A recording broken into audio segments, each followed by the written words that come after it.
Hello everyone, I'm Artemis and welcome to a Dungeons & Dragons 5th edition Homebrew showcase. This video will be about Valda's Spire of Secrets, a huge book that features 10 new base classes, tons of subclasses, races, new rules, weapons, and more. First, let's take a look at the races. There's 5 of them, starting with the Jepetin, a construct that takes the form of a toy. It has 3 sub-races with varying abilities, all based on different toy types. Porcelain dolls, which are scary, marionettes, which are admittedly also scary but have abilities pertaining to the strings, and finally plushies, which can be scary as well if used in Toy Story 3. Then you have the mandrake, a living plant that has different abilities depending on the season they were harvested. Then you've got mousefolk, cute, small mouse people that move around quickly. There's also the spirit host, beings that inhabit the border of the ethereal plane and are half ghosts. And finally, there's near humans, which are basically all half humans, half something else, which happens because humans tend to procreate with everything, or because of another way a human got modified. Thus, you choose a feat that defines your heritage, being half dwarf, half aboleth, merfolk, or a lot of other options.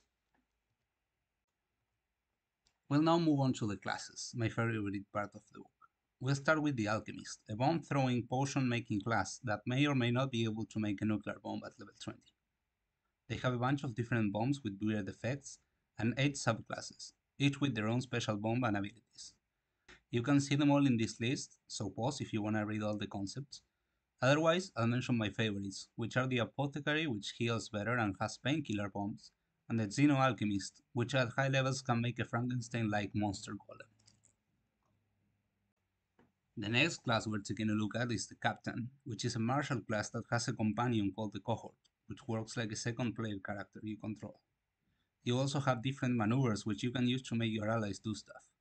You can see all the subclasses in the book here, my favorite ones being the Dragon Banner, which has more maneuvers, and the Ram Banner, which rushes at enemies and moves around the battlefield.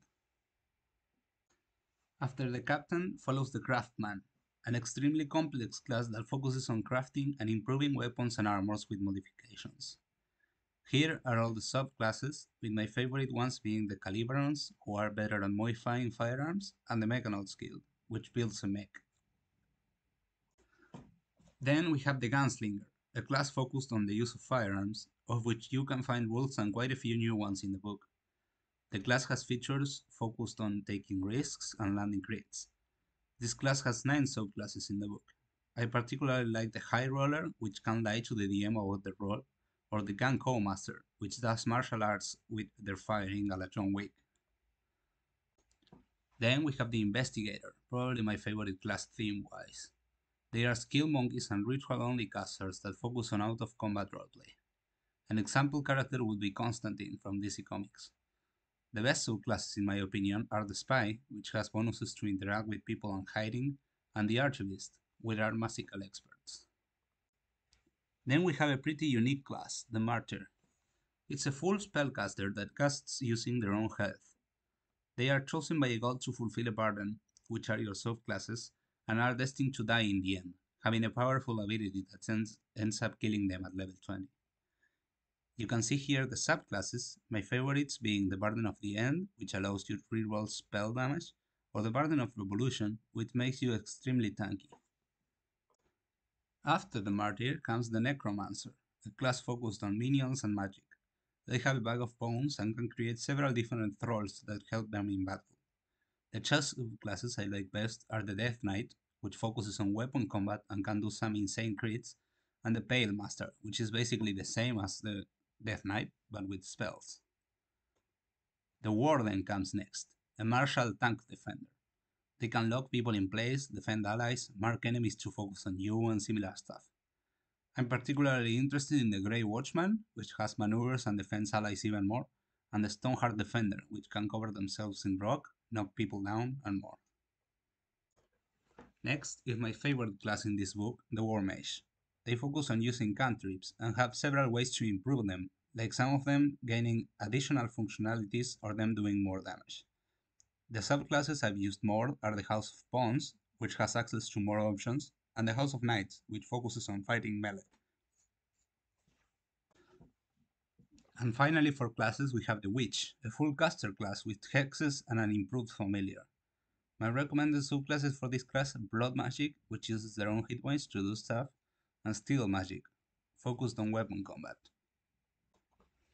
The book also features 6 subclasses for each official 5e classes, and it would take me a while to mention each and every one of them, so I'm gonna rapid fire a few I like. There's the Path of the Muscle Wizard Barbarian, that wants you to believe the punch they just hit you with was actually Mage Hand. The Circle of the City Druid, that moves around in cities and knows how to manipulate them. The Mage Hand Magus Fighter, which is extremely proficient in the use of the Mage Hand cantrip. The Oath of Eternal Night Paladin, which isn't Batman in any way.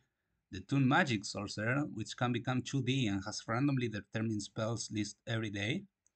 And some amazing Warlock patrons, such as yourself from the future, the GM themselves, or a magical item that turns you into a superhero or a magical girl. Finally, the Magic Missile Wizard, who has mastery over set spell and uses it much better than others. The book also features a bunch of other stuff, such as auxiliary levels, which are classless levels you can take, a bunch of new feats, an insane amount of great spells such as Clue, perfect for detectives, or the extremely useful Cryptogram cantrip.